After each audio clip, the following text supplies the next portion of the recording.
One line can stop NaNs clip gradients the right way and keep training stable.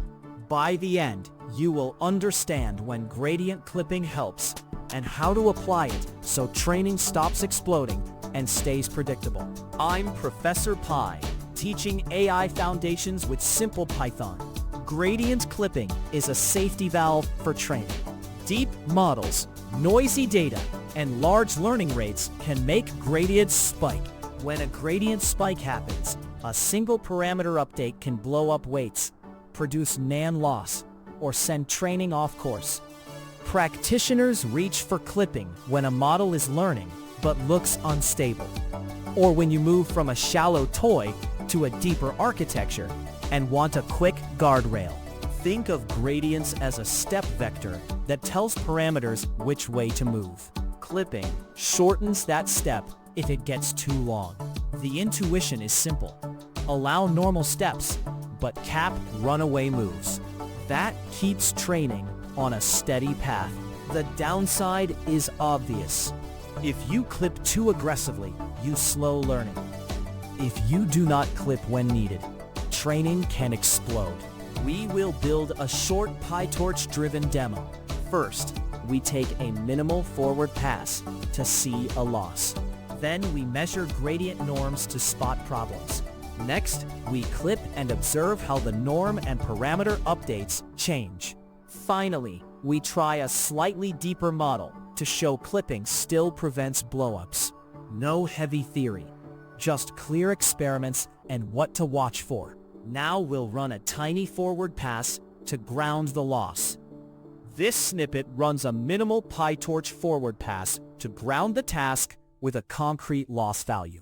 The function torch.manualSeed ensures the randomly generated tensors x and y are reproducible across runs. The variable model is a single linear layer that maps 32 features to 8 targets. A simple baseline that is easy to reason about. The function torch.nn MSE loss computes mean squared error between model x and the target y, returning a scalar tensor. The variable loss holds this value for printing. The printed loss 0 helps you confirm the pipeline is wired correctly before worrying about gradients or stability. Next, we will measure gradient magnitudes to spot trouble. This example measures gradient scale in PyTorch to spot instability early. The alias NN points to torch.nn for shorter calls.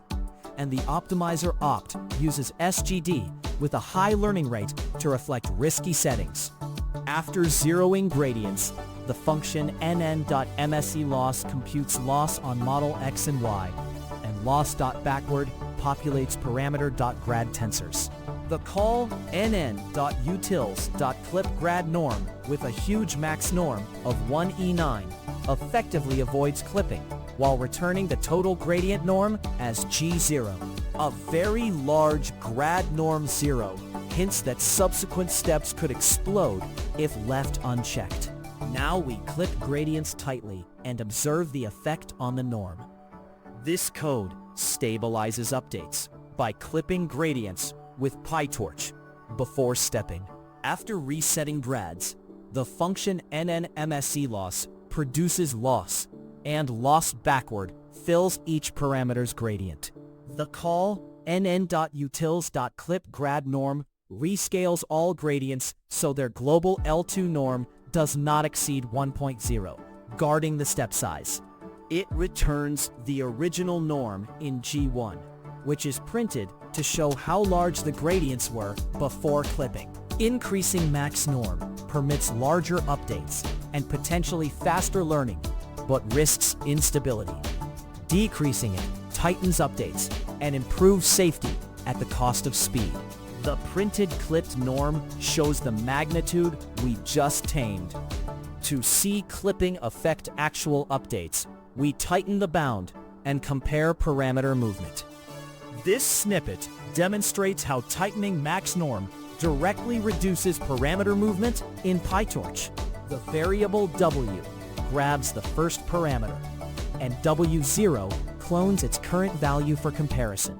After zeroing grads, NN MSE loss, and backward compute gradients on model X and Y, the function nn.utils.clipGradNorm enforces a stricter bound of 0.2, shrinking gradients further than before.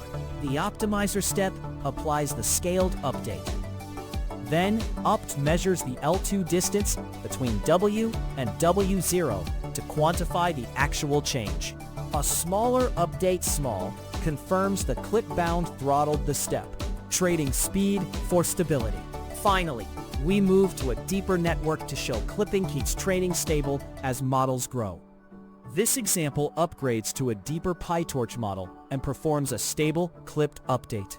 The variable model stacks 2 linear layers with a ReLU in between to increase depth and capacity, which often amplifies gradient issues. After creating an SGD optimizer with a moderately high learning rate, we compute loss and call backward to obtain gradients.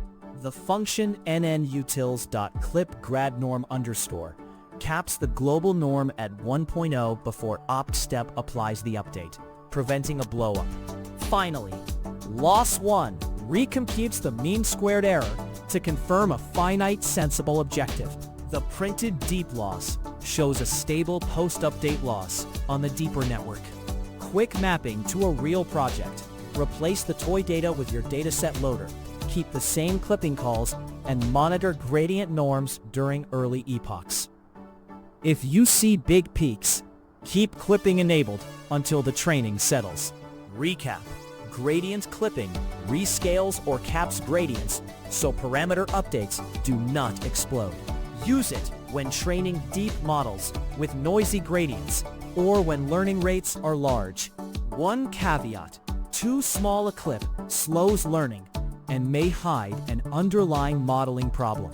Next step: run the deeper model again while tuning the max norm. Try a few values and observe how update sizes and loss curves change. If AI Foundations in Python help, subscribe and watch the AI Foundations videos.